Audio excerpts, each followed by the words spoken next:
All right, so not the prettiest game, and you could say, hey, this is a really, really bad Utah Jazz team that is openly trying to tank when they're resting some of their starters late in the game.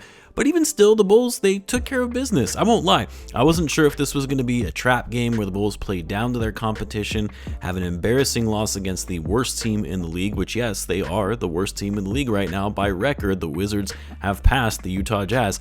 And there were periods throughout this game where you weren't too sure if the Bulls were going to handle this team. That second quarter in particular was especially bad, where the Bulls couldn't buy a basket. Their shot selection was horrible. Their pace of play wasn't what we're used to seeing. But in the second half, the Bulls finally woke up a bit and turned things around. I mean, even though the Bulls were still putting up some questionable shots and getting lost on defense, like, if this wasn't the Jazz, I don't think there's a chance the Bulls would have won this game. But regardless of whether this was a sloppy game or not, and a game that you really can't write anything home about in terms of it being memorable, as I've been saying for the rest of the season, there were some great things that we saw in this game that we can hang our hats on in terms of this team's future. And I'm going to start with Tre Jones, who is arguably the player of the game in this one. Like, yes, Coby White got his and continued his streak of 9 games with 20 or more points, and I'll get to him in a second. But Tre Jones, I mean, when the Bulls are without Josh Giddey and Lonzo Ball, he has really stepped up and taken advantage of that starting point guard role and really facilitated the offense to keep this team afloat.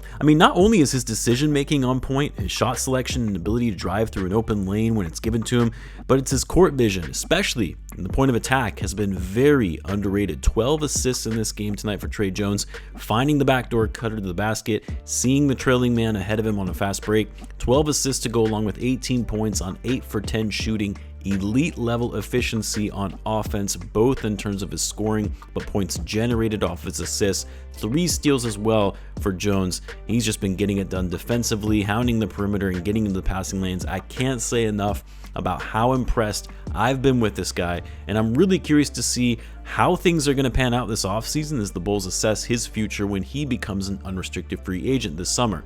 Now, you also got to give credit to Coby White.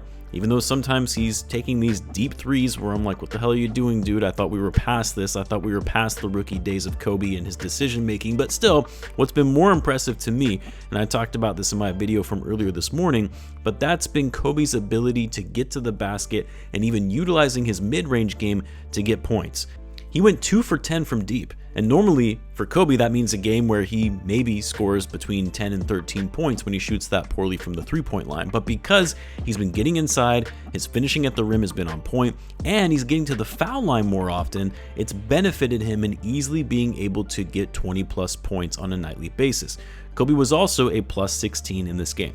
But hey, what had me excited tonight was that this was a great game for Matas Buzelis after he's been more recently had a couple games that were a bit so-so and it's been inconsistent on offense. But tonight, he came out hungry, came out aggressive, went up against Lauri Markkanen and handled himself well. 17 points on 7 for 13 shooting, 3 threes in this game, went 3 for 7 from deep, tied a career high in rebounds with 9 boards as well as 2 assists and a block. I mean, Matas' handles looked a little bit more tight in this game. You saw him with some of that on-ball creation to get by his man and finish at the basket. And then, man, Kevin Huerter continues to shine in that starting lineup. Did this guy really lead the Bulls in box plus minus at plus 23 with 17 points and 9 rebounds, hitting 5 threes?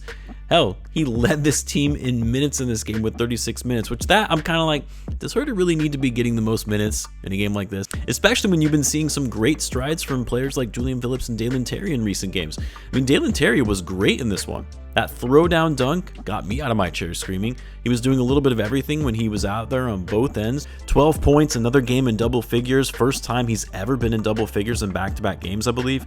Patrick Williams, man, Mr. Butterfingers over here.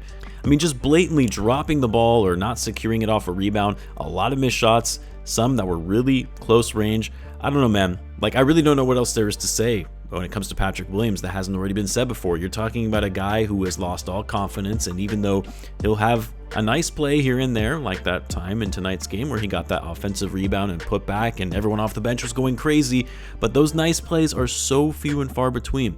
And if we're getting excited over plays like this to hype Pat up in year 5 of his career, I just don't really know what else to tell you. And then Nikola Vucevic, I'm struggling to understand why he got so many minutes as well, because first of all, the rest of the season should be all about embracing the youth movement, which includes giving Jalen Smith some playing time, who's been out of the rotation and was another DMP tonight. But also, Vucevic was terrible in this game. He missed his first 9 shots. He shot 3 for 15 in the game overall. 2 of his field goals were threes. He could not score inside for the life of him against Walker Kessler.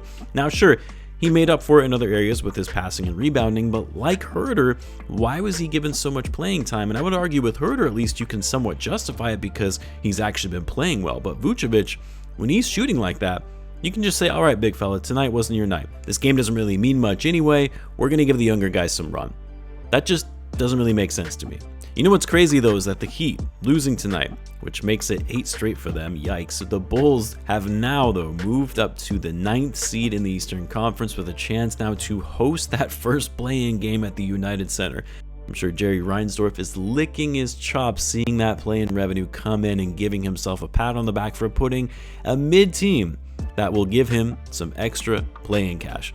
Jeez. We'll see if the Bulls will be able to hang on to that though, as they've got some tough games ahead of them on this West Coast trip. So let me know what you guys thought of the game tonight. Check out my video from earlier this morning in case you missed it, and as always, be sure to subscribe, and I will see you in the next one.